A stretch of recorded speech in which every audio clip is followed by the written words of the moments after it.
Uma vida em completa escuridão. Já imaginou viver nessa situação? Se você conversar um momento com um deficiente visual, saberá que esta é a situação que tem que conviver diariamente. Acordar e não ver a luz, apenas um breu completo, sem fim. Chocante, não é? Mas infelizmente, esta é a realidade de muitos. Pior do que a ausência da luz é o sentimento de solidão que a escuridão causa. Esse tem sido o maior medo da humanidade, pois seu maior sofrimento não está ligado à questão física, mas ao isolamento, afastamento de propósito, a perda do sentido da vida. Isso traz dor, medo, tristeza, angústia. O pecado é comparado à escuridão completa, pois ele traz cegueira e, pior, o afastamento de Deus. Felizmente, Deus não nos abandona jamais. Jesus, o Deus encarnado, era a luz e trouxe a luz de Deus para esta terra escura. No programa Está Escrito de hoje, você vai compreender a expressão de Jesus ao afirmar que Ele é a luz do mundo.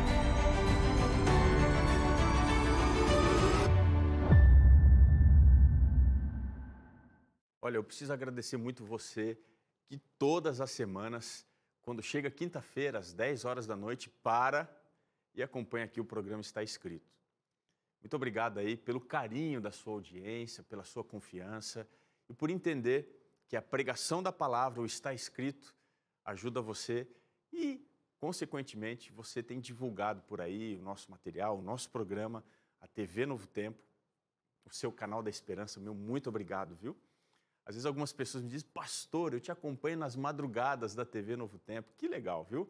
Obrigado aí por você também dedicar logo o início do seu dia na nossa companhia aqui, estudando a Palavra de Deus. Não importa se você está acompanhando o programa inédito, ou assistindo a reprise, ou quem sabe assistindo na internet, na NT Play.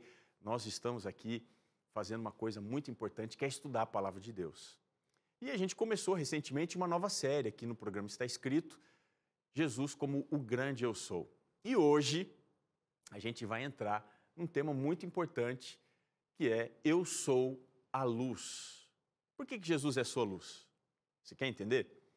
Então vá lá, pegue aí a sua Bíblia. Está com ela na mão? A minha está aqui, minha companheira. Eu já vou abrir aqui com você no Evangelho de João, capítulo 9. Eu quero ler com você a história que aparece do verso 1 até o verso 12. Leu aí? Ou melhor, abriu aí? Então vamos lá. Diz assim o texto. Caminhando Jesus, viu um homem cego de nascença. E os seus discípulos perguntaram, Mestre, quem pecou? Este ou seus pais, para que nascesse cego? Respondeu Jesus, nem ele pecou, nem os seus pais, mas foi para que se manifestem nele as obras de Deus. É necessário que façamos as obras daquele que me enviou.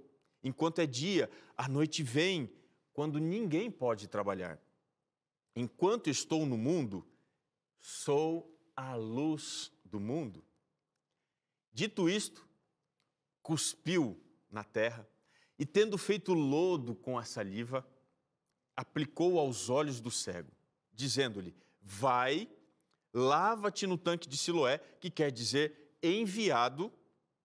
Ele foi, lavou-se e voltou vendo. E a história continua. Então, os vizinhos, os que dantes o conheciam de vista, como mendigo, perguntavam, não é este o que estava assentado, pedindo esmolas? Uns diziam, é ele. Outros, não, mas se parece com ele. Ele mesmo, porém, dizia, sou eu. Perguntaram-lhe, pois, como te foram abertos os olhos? Respondeu ele, o homem chamado Jesus fez lodo, untou-me os olhos e disse-me, vai ao tanque de Siloé, lava-te. Então eu fui, lavei-me e estou vendo. Disseram-lhe, pois, onde está ele? E ele respondeu: eu não sei. Essa história, eu espero que fale ao seu coração, para você entender Jesus como o grande eu sou. Para a gente entender isso, deixa eu falar uma coisa que aconteceu lá na década de 30, com um cientista social chamado Edward, que era um psicólogo social e que começou a tentar pesquisar mais sobre a questão do sofrimento. Ele fez uma pesquisa com alguns jovens que recebiam auxílio do governo americano e perguntou para eles o seguinte: quanto que eles estavam dispostos a receber, olha que loucura isso, hein? Para passar por várias experiências dolorosas que trariam sofrimento. Primeira experiência, ele queria saber quanto eles cobrariam para permitir que extraíssem um dente superior da frente. Quanto que você cobraria para alguém extrair um dente superior da sua frente? Segundo experimento, qual que seria o valor que eles cobrariam para ter o dedo mínimo de um dos pés amputado? Terceiro experimento, quanto que eles cobrariam para comer uma minhoca viva de 15 centímetros? Quarto experimento, quanto que eles cobrariam para estrangular um gato vira-latas até a morte com as próprias mãos? E quinto experimento, quanto que eles cobrariam para passar o resto da vida numa fazenda no Kansas, a 16 quilômetros de distância da cidade mais próxima? O que você acha que seria para aqueles que estavam pelo experimento a coisa mais difícil de se fazer? Bom, então vamos lá ao ranking, a lista dos preços que os entrevistados deram. Esse é um valor médio que foi apurado entre aqueles que foram entrevistados. A coisa que eles identificavam como que não traria, assim, talvez tanto sofrimento, que eles cobrariam menos, seria extrair um dente da frente. Eles cobrariam por isso $4.500. A segunda coisa que causaria menos sofrimento seria estrangular um gato com as próprias mãos até a morte. Para isso, eles cobrariam $10.000. Lembrando que esses são valores de 1930, tá bem? A gente precisaria corrigir isso. Agora, a terceira coisa dessa lista que traria assim um pouco mais de sofrimento seria amputar um dedo mínimo do pé. Para isso, o valor já subiu um pouco mais. Eles cobrariam $57.000. Agora, na sequência da lista, em penúltimo lugar, para eles, a coisa mais difícil de se fazer seria comer viva uma minhoca de 15 centímetros. Embrulhou seu estômago aí? Bom, e qual seria a coisa mais difícil que eles precisariam fazer? Viver numa fazenda a 16 quilômetros, lá no estado do Kansas, afastado de tudo, e também da cidade mais próxima. Para isso, eles cobrariam $300.000. Eu não sei se você concorda comigo, mas é uma resposta surpreendente daqueles que foram entrevistados, porque aparentemente eu preferiria 1000 vezes morar numa fazenda distante do que ter que cortar o dedinho do meu pé, amputar o meu pé ou tirar, extrair um dente da minha boca. Mas o que eles colocaram nessa resposta talvez reflita a ansiedade dos dias que a gente vive também. Que o maior sofrimento para eles, e para nós também, por que não, ele não está ligado à questão física. O sofrimento talvez esteja ligado a um contexto muito maior, de isolamento. Ou seja, de afastamento, de estar longe do seu propósito. Ou seja, estar longe das pessoas, do movimento, onde as coisas acontecem. Para muita gente, não ser famoso, não ter reconhecimento, não ter like nas redes sociais, não andar com a melhor roupa, não ter o melhor carro, para muita gente, isso traz angústia, traz dor, medo, traz incerteza. Sabe, essa angústia existencial de a gente sempre precisar estar perto, ainda que seja no meio da dificuldade, do problema, isso parece ser algo que a gente precisa lidar enquanto a gente está aqui desse outro lado do universo. Parece que os outros fantasmas, eles assustam menos, né? Os problemas que a gente olha aqui nessa história do cego, eles iam muito além de uma dificuldade fisiológica, ou seja, uma incapacidade de enxergar. Havia, conforme a gente leu aqui no texto, preconceito em torno da doença que ele tinha. Vamos dar uma olhadinha aqui no texto para a gente relembrar. Olha a postura dos discípulos. Mestre, quem pecou?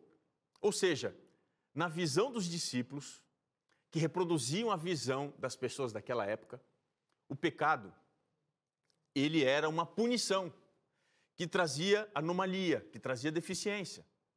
Essa escuridão completa, na visão aqui dos discípulos, era uma consequência de um pecado declarado. Aquele pecado assim, fala, eu fiz coisa errada, então você está pagando por isso. Para muitos, a doença era essa consequência que precisava ser carregada, como se fosse uma maldição, por causa de um pecado que você cometeu ou por causa de um pecado que alguém cometeu. Então, a primeira coisa que Jesus faz aqui nessa história é desfazer o entendimento que eles tinham sobre o problema da doença. Ele precisava tocar na crendice popular. Veja, os problemas, eles não são atribuições divinas para um castigo humano. Ou seja, quando você está sofrendo aí, não é que Deus ele se alegra ou ele se satisfaz com o seu sofrimento. A Bíblia até diz que Deus ele não tem prazer na morte do ímpio, muito menos no sofrimento do justo. Deus não gostaria, ele se pudesse escolher, como de fato lá no passado ele propôs, ele não queria que o mal tivesse entrado. Deus não se alegra com angústia, com sofrimento. Agora, os problemas, eles são consequência de um afastamento humano da presença de Deus. Isso é uma realidade. Essa escuridão que a gente encontra, ela foi programada. Não é Deus que se afastou do homem, mas é o homem que se afastou de Deus. O homem escolheu viver. Você consegue entender? A gente escolheu viver no meio da escuridão do pecado. A pergunta que aparece aqui no final da história, ela precisa ser entendida um pouquinho melhor. Eu quero voltar aqui ao texto com você no verso 12. A pergunta que os amigos, os vizinhos fizeram para aquele que tinha sido curado. Escuta, onde está ele? Ou seja, cadê o seu benfeitor? Cadê o seu Deus? Olha que interessante, os vizinhos, os conhecidos, eles queriam saber quem é que fez o milagre. Você não acha que era a oportunidade certa aqui para Jesus dizer, ei, para tudo, olha aqui para mim, hein? Luzes, câmera, ação, olhem aqui para mim. Fui eu, o Filho de Deus, que desceu a esse mundo para fazer esse milagre. Deixa eu te dizer, Jesus não fez isso, ele desaparece. Por que ele faz isso? Porque Deus ele atua de uma forma diferente. A forma que Deus atua, que Jesus atua, é diferente da nossa. Como é que ele faz isso? Parece que Deus ele nunca está no lugar que a gente precisa. Eu não sei se você já passou por isso, mas em vários momentos a gente se sente como aquele homem que era deficiente que fora curado, sem a presença de Deus, sem ter certeza de onde ele está, o que ele vai fazer, o que ele pode fazer, ou por que nós estamos sozinhos. Perceba que esse é o mais estranho detalhe dessa história. Jesus não estava presente ao seu lado logo após ele ter feito a cura da sua cegueira. A gente pode pensar, né? Não era hora para Jesus andar ao lado dele? Alguém que não enxergava agora, vendo Jesus, podia ser um discípulo andando com ele estrada fora. Você percebe que Jesus se escondeu aqui? E a pergunta que fica é, por que ele se escondeu? Você quer entender? O contexto vai ajudar a gente a compreender isso. João capítulo 9 está num contexto aqui de uma festa, chamada Festa dos Tabernáculos, que aparece lá no capítulo 7. Nós estamos dentro do mesmo contexto, desde o capítulo 7 até o capítulo 9. E como é que foi que Jesus subiu para essa festa? Dá uma olhadinha no capítulo 7, o verso 10. Diz assim, mas depois que seus irmãos subiram para a festa, olha que interessante, subiu ele também. Observe, não publicamente, mas em oculto. Por que Jesus se escondeu? Ele não estava ali fisicamente. Por que parece que Jesus ele nunca está quando a gente precisa? Ou a sensação que a gente tem é essa, né? A razão pode parecer para muitos assim, olha, É uma situação mesquinha, é o orgulho de Deus, de não querer fazer o que a gente precisa, na hora que a gente quer.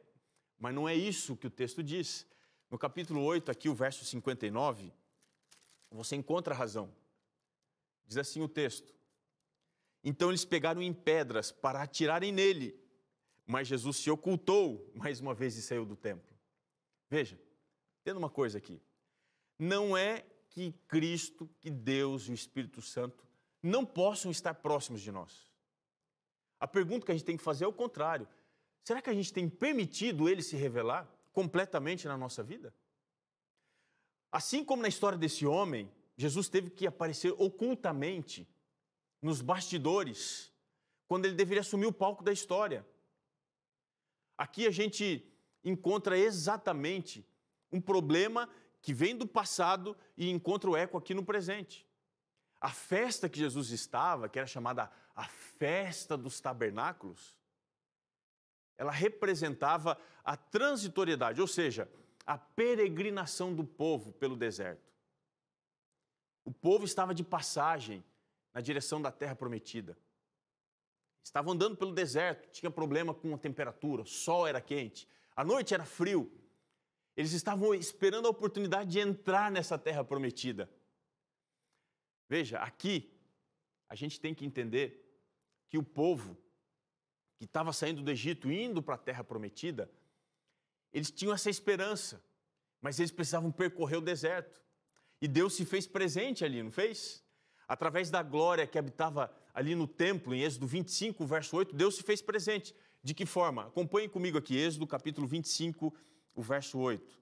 Diz literalmente assim, olha, Êxodo 25, o verso 8. E me farão um santuário, para que eu possa habitar no meio deles. Veja, Jesus não apenas mandou o povo sair do deserto, ele foi no meio deles. O grande problema que começou a se estabelecer a partir de então é que o povo valorizava mais as paredes físicas daquele santuário que estava no deserto e que depois foi construído ali no Monte Moriá.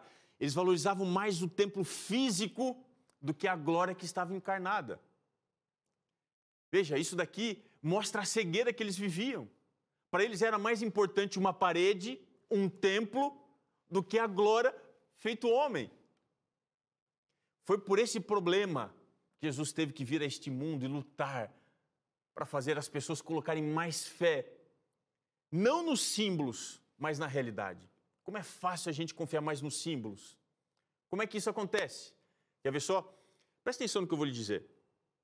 Hoje, para muita gente, uma toalhinha ungida, ela é mais importante do que buscar a unção do Espírito numa vida de comunhão, de oração. É ou não é verdade? Para muita gente, uma chave de Davi, vai lá, compra uma chave abençoada, benzida. Ela é mais importante do que uma oração, que é a chave nas mãos da fé. Tem gente que prefere comprar uma chavezinha, pagar caro, do que gastar tempo orando. A chave a oração é a chave nas mãos da fé, que abre os celeiros do céu. Tem muita gente que prefere confiar no sal grosso para espantar o mal olhado, a assombração, do que viver na presença do Espírito, que afasta de nós toda a maldade. A gente é assim. A gente prefere confiar nos símbolos do que na realidade. E foi por causa da dureza do coração. Aqueles líderes, eles queriam acabar com a presença de Deus, pegaram em pedras para matar Jesus. Eles estavam dispostos a fazer isso dentro do templo. Coisa triste. Olha, se você, quando lê o texto, entende isso, começa a criticar aquelas pessoas do passado, deixa eu te dizer, hoje está acontecendo a mesma coisa. Hoje a religião está tentando matar Deus dentro das igrejas. É isso mesmo. Você vê por aí uma falsa religião que não tem espaço para a verdade. As pessoas não querem mais gastar tempo estudando a Bíblia. A religião hoje se transformou um posto de realização pessoal. Tem muito pastor, bispo, apóstolo, padre, enfim, que usa a religião, usa a Bíblia para ser famoso, para ser rico, para ser reconhecido. A pergunta que aqueles vizinhos daquele cego fizeram parece que ainda continua a ecoar. Onde é que está Jesus? É tão difícil, às vezes, encontrar Jesus, que a sensação que dá é que a gente vai viver em trevas permanentemente, porque a gente colocou Jesus nos bastidores, quando ele deveria estar aqui no palco, na frente, recebendo toda a glória, todo o louvor, toda a adoração. Eu quero entrar agora com você na segunda perspectiva dessa história, que não tem a ver com o problema da escuridão, mas tem a ver com a realidade, a solução do pecado das trevas, que é a luz do mundo. Nessa história que a gente leu, a solução aparece aqui, ó. Dá uma olhadinha comigo no capítulo 9, o verso 4 e o verso 5. Jesus diz assim: é necessário que façamos as obras daquele que me enviou, enquanto é dia. A noite vem, quando ninguém pode trabalhar. E ele completa dizendo: enquanto estou no mundo, eu sou a luz do mundo. O que significava Jesus ser a luz do mundo? Vamos dar uma olhadinha no Evangelho de João e tentar entender melhor isso daqui. Capítulo 1. Olha aqui comigo, capítulo 1. Veja o que diz aqui o verso 4 e o verso 5. Diz assim: a vida estava nele, e a vida era a luz dos homens. Preste atenção. A vida estava nele, e a vida era, a vida estava nele, e a vida era a luz dos homens. O que significa luz? A luz significa vida.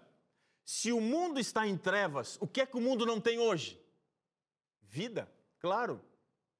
Diz ainda aqui o texto: as trevas não prevaleceram contra ela. Por que as trevas não prevalecem contra a luz? Capítulo 1, verso 9, a saber, a verdadeira luz que vinda ao mundo ilumina a todo homem. Olha só que coisa interessante. Como pode a luz do mundo iluminar? Essa é a pergunta dos fariseus, aquele homem que tinha sido curado da cegueira. O que foi que ele te fez? Aqui no verso 26 do capítulo 9, eles perguntam para aquele homem cego, capítulo 9, o verso 26, o que foi que ele te fez? Como é que pode a luz iluminar o mundo em trevas?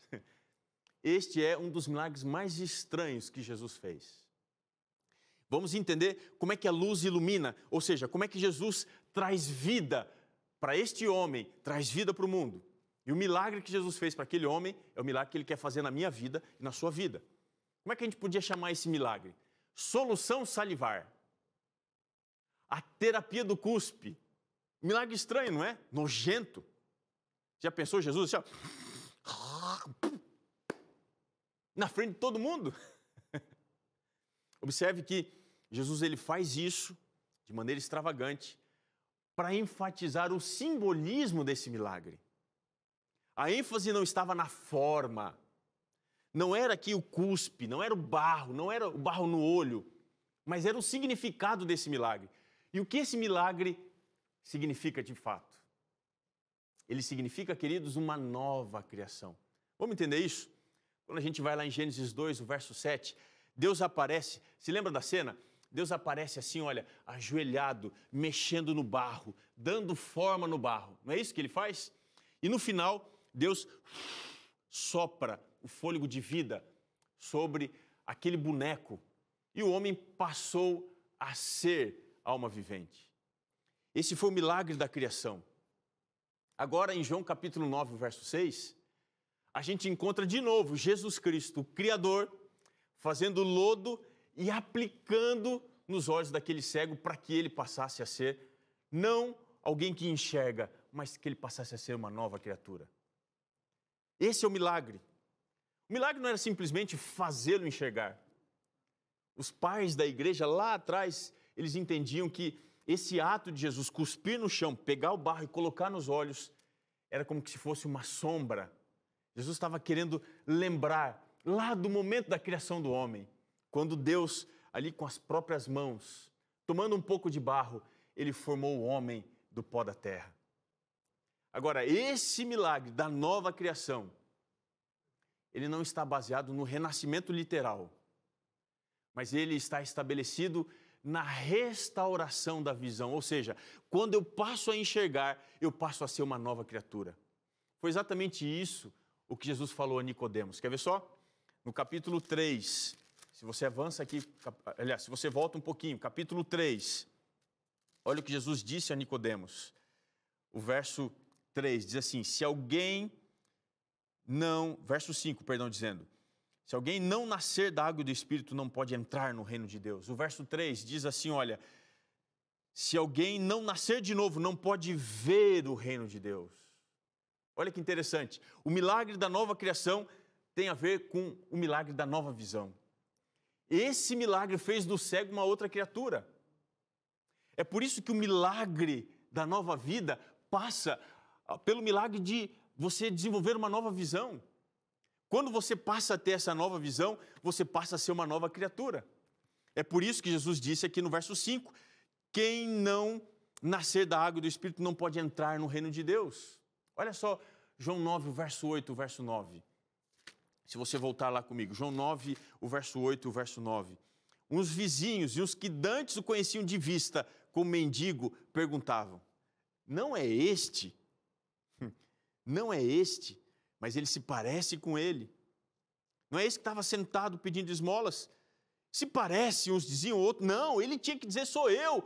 Ou seja, se o milagre que Jesus fez para aquele homem fosse apenas restaurar a visão, você acha mesmo que as pessoas teriam algum tipo de dificuldade, algum problema, para com muita facilidade identificar que aquele homem era ele mesmo?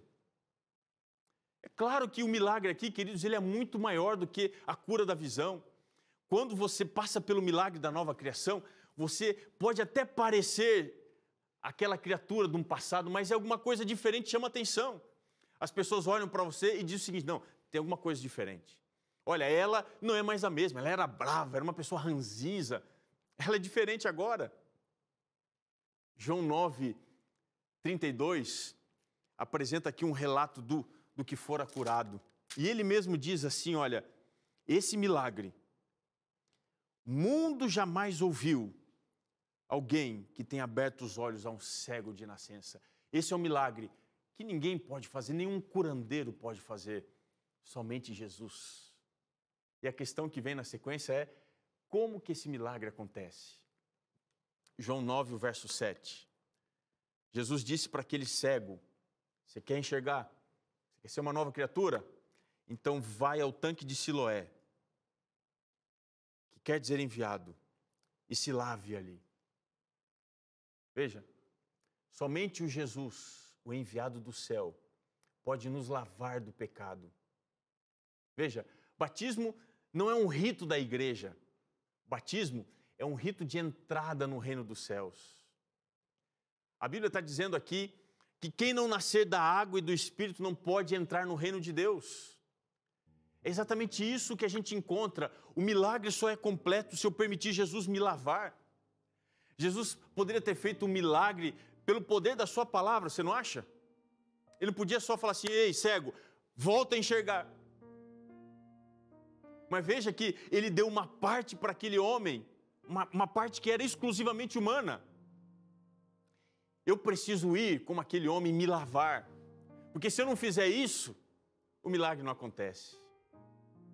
Sabe, tem muitas coisas que podem impedir qualquer pessoa, podem até levar você a questionar a importância dessa minha ação nesse milagre. Na história aqui que a gente viu, você tem basicamente aqui 4 coisas que impedem as pessoas de experimentar esse milagre verdadeiro. Primeiro, família. Além da família, você tem também a questão dos amigos. Você tem o problema da família, você tem o problema dos amigos, mas além disso, você tem o problema dos líderes religiosos. E finalmente, o problema do pecado. Agora entenda aqui uma coisa. Nenhum desses que eu mencionei para você, família, amigos, os líderes religiosos, a religião ou o pecado, nenhum desses argumentos é capaz de dar a você uma desculpa suficiente. Quer ver só? O problema da família. A família do cego não ajudou a encontrar Jesus. Mas Jesus foi ao seu encontro. Não foi o pai que bateu lá, ei Jesus, venha curar o meu filho, não. Foi Jesus que foi ao encontro daquele cego. Então, a sua família pode não ter ajudado você a ser uma pessoa de fé. Pode não ter te levado para perto de Jesus. Talvez você possa até dizer, não, olha, os meus pais não acreditavam em Deus. Não importa o seu contexto familiar. Jesus está indo ao seu encontro. Ele quer curar você. Ele quer restaurar a sua casa. Para isso, você também tem que aceitar e cumprir o chamado de Cristo de ir e se lavar. O chamado de Deus não é para a sua família, é para você. Vou analisar o segundo impeditivo aqui, os amigos. Veja, eles estavam questionando a natureza do seu milagre. Eles falaram assim, não, mas não mesmo não. Jesus não podia ter curado, transformado essa pessoa. Hoje os amigos podem fazer a mesma coisa com você. E dizer assim, ó, que história é essa que você está agora querendo saber de igreja? Você começou aí com Bíblia debaixo do braço para a igreja, procurar Jesus. Conheço você, você não é nada disso não. Deixa eu te dizer uma coisa, esses amigos nunca vão te ajudar a ser uma nova criatura. Por isso você precisa de Jesus. Terceiro impeditivo de experimentar esse milagre. Os líderes religiosos, olha só, eles tentaram invalidar o milagre que Jesus tinha feito. Dizendo o seguinte, não, esse daqui não foi curado não, ele enxergava, ele está mentindo. Deixa eu te dizer uma coisa, ó, líder religioso, pastor, igreja, ninguém pode servir de desculpa para qualquer pessoa, dizer o seguinte, não, o mau testemunho que eles estão dando, o meu pastor fez isso comigo, ninguém pode servir de desculpa no assunto da religião.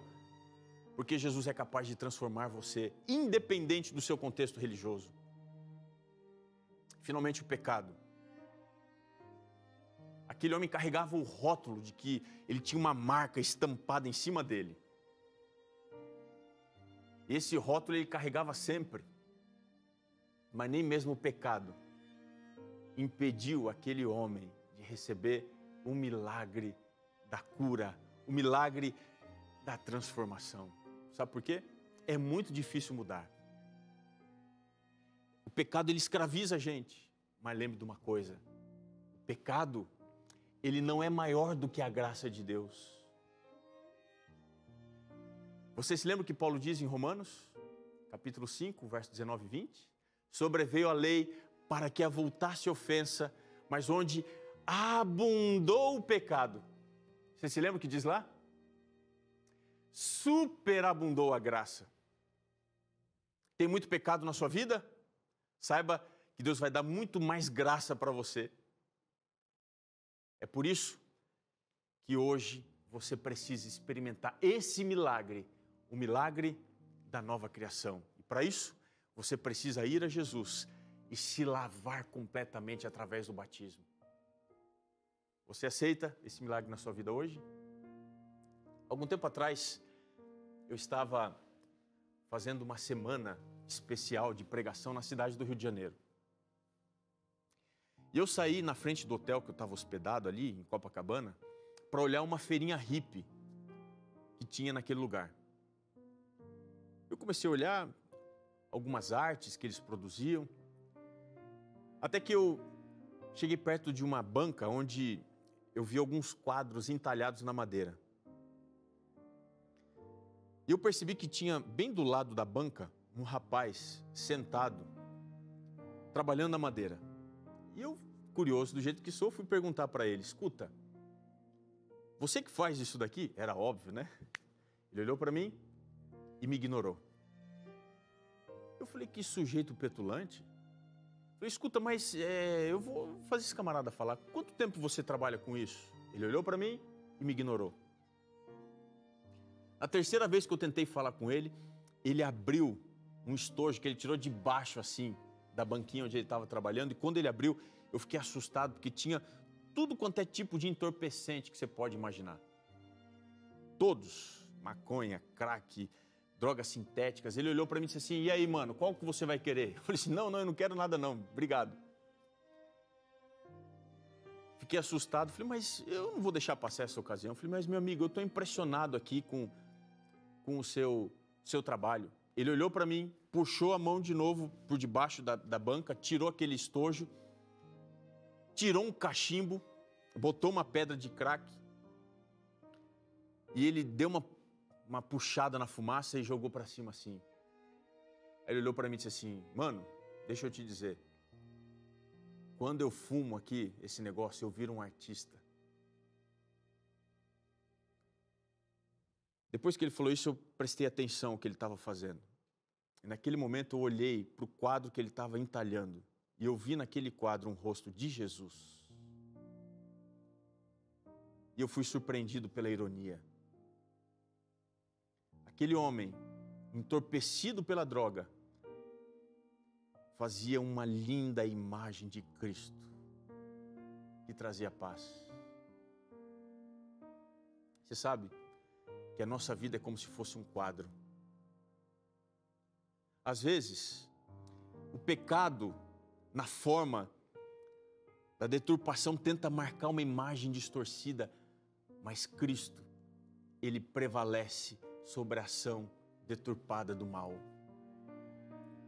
Você pode experimentar esse milagre hoje. Jesus quer marcar no seu coração a imagem da graça, apesar de toda a desgraça que está ao seu redor. Você aceita isso hoje? Então ouça essa música. Permita a Deus colocar a sua graça dentro do seu coração.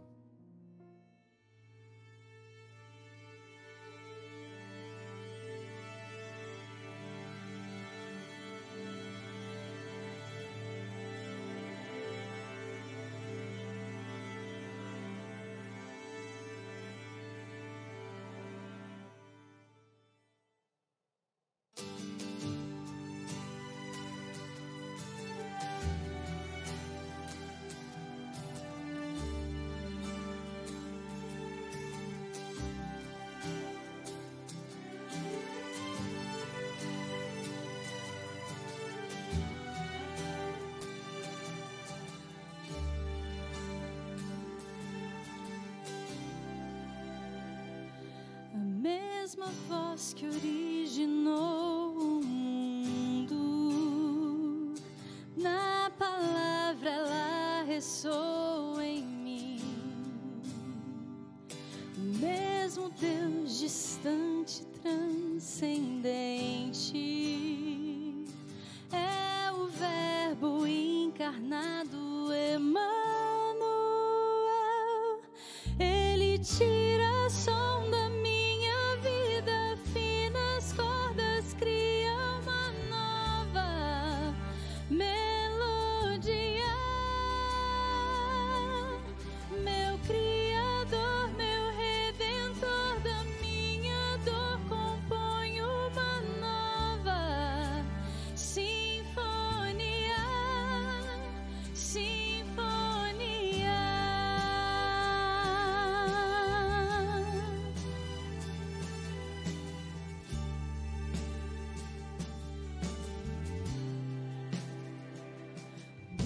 mesmo Pai que em silêncio sofre, me espera na estrada vi.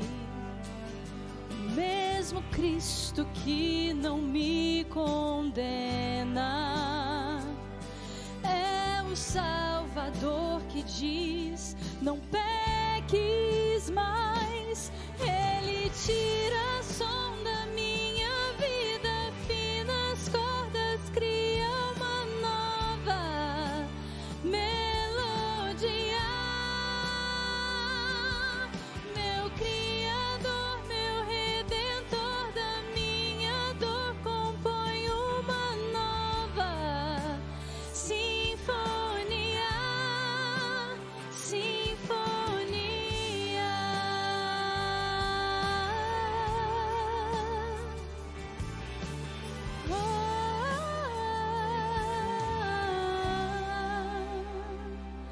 Ele tira a som da minha vida, finas cordas cria uma nova melodia. Meu Criador,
Algumas pessoas têm uma certa dificuldade, não sei se é o seu caso, dizer assim, não, Deus pode amar todos, mas a mim... Talvez você que está me assistindo é homossexual. Talvez você seja um transexual.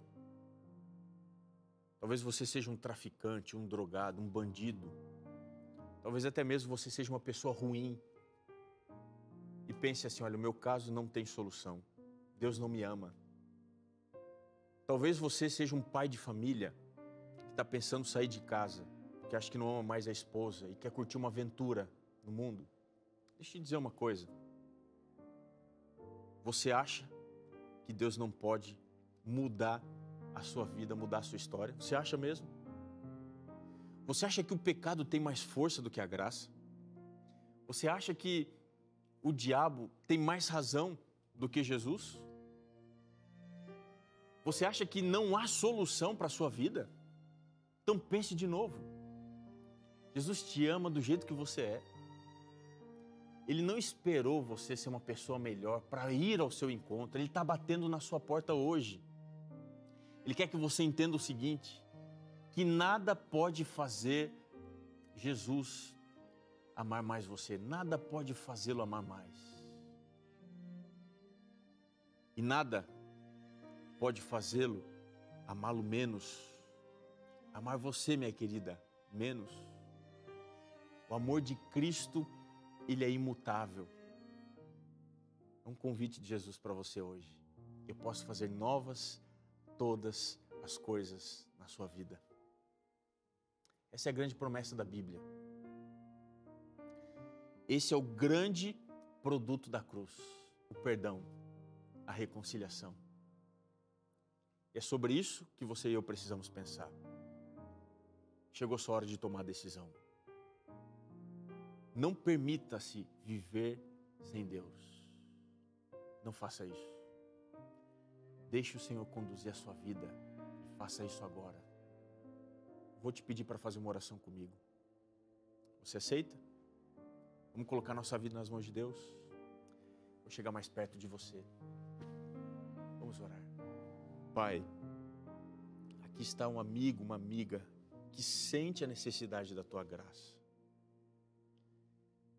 Nós nos aproximamos do jeitinho que somos, cheios de problema. Mas a maior alegria é que o Seu amor não nos descarta, pelo contrário, nos acolhe. E hoje nós queremos sentir a salvação daquele que é a luz do mundo. Que a Tua bênção esteja sobre a nossa vida, sobre a nossa família, sobre esta querida pessoa. Assim eu te peço, certo de que este milagre vai acontecer agora, pois nós pedimos em nome de Jesus. Amém. Ah, que gostoso poder orar e saber que Deus atende, não é mesmo? Mas eu queria que você não se esquecesse que nem só de pão viverá o homem, mas de toda palavra que procede da boca de Deus. Deus abençoe sua vida. Foi um prazer estar com você hoje. Mas eu espero você no nosso próximo encontro, aqui no seu programa Está Escrito.